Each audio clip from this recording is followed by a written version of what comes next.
जहाँ भक्ति हो निष्काम सी, जहाँ प्रेम हो शुद्ध, वहाँ शिव झुकत हैं राम ही जानत बंधु।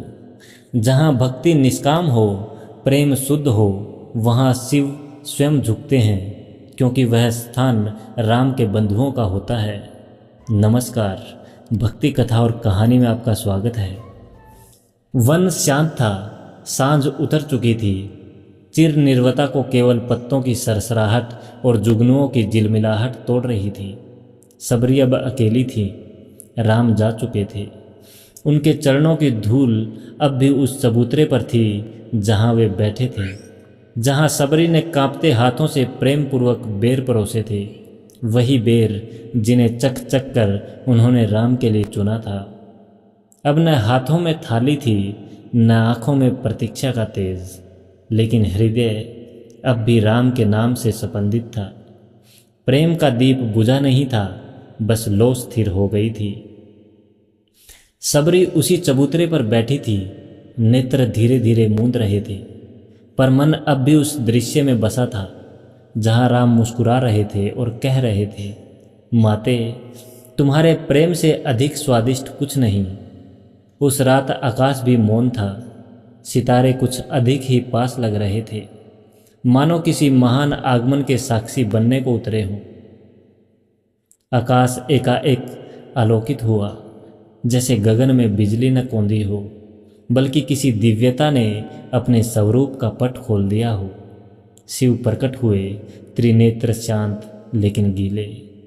माँ पार्वती उनके पीछे थी, मौन गंभीर। सबरी की आंखें खुली, पर धुंधली दृष्टि में कुछ स्पष्ट नहीं था। पर क्या भक्त को देखने के लिए नेत्र चाहिए? भक्ति तो हृदय से देखती है। धीरे से बोली, प्रभु, आप तो राम हैं। शिव मुस्कुराए, नेत्रों से करुणा झरने लगी। नहीं देवी, मैं राम नहीं, मैं वह हूँ जो उस प्रेम के आगे नतमस्तक है जो तुमने मेरे राम को दिया। पार्वती मौन थी, क्योंकि शब्द कम पड़ रहे थे। वो प्रेम, वो प्रतीक्षा, वो समर्पण जो उन्होंने कैलाश पर भी कभी इतना तीव्र नहीं देखा था। कभी कभी मौन ही सबसे बड़ा सम्मान होता है।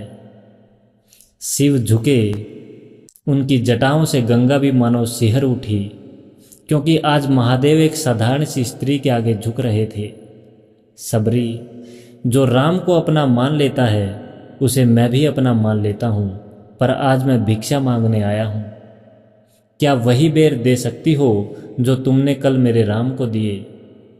सबरी ने कांपते स्वर में कहा, प्रभु, वो तो बचे हैं, सूख चुके हैं, कल रात से वैसे ही रखे हैं। शिव मुस्कुराए, वही चाहिए मुझे, क्योंकि जो प्रेम से दिया गया हो वो कभी बासी नहीं होता। राम ने प्रेम दिया, अब मैं उसे प्रसाद मानकर स्वीकार करता हूँ।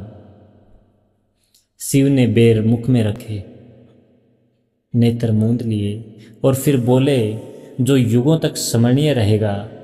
भक्ति न तर्क से आती है, न शास्त्र से। भक्ति केवल समर्पण से आती है, और तू समर्पण है सबरी। सबरी बस सुनती रही। फिर आंखें धीरे धीरे बंद हो गई। शरीर शांत हुआ, हृदय स्थिर और आत्मा राम में लीन। कुछ देर जैसे कोई प्रिय किसी अपने के जाने के बाद थोड़ी देर और उसके पास बैठना चाहता हो। जहाँ प्रेम का हो वास, वहाँ राम स्वयं पधारें। चाहे झोपड़ी हो साधु की, प्रभु न कभी टालें। जहाँ सच्चा प्रेम होता है, वहाँ भगवान स्वयं आ जाते हैं। प्रेम बिना पद मंत्र सब अधूरा। सबरी ने न जाना वेद, पर राम की हुई पूरी। प्रेम के बिना शास्त्र मंत्र सब अधूरे हैं। सबरी ने वेद नहीं पढ़े, फिर भी राम की पूर्ण प्रिय बनी। भक्ति न पूछे कुल, न पूछे वंश विशेष। सबरी के बेरों में राम ने देखा देश। सच्ची भक्ति किसी जाति या कुल की मोहताज नहीं होती। सबरी के बेरों में राम को संपूर्ण भारत दिखा।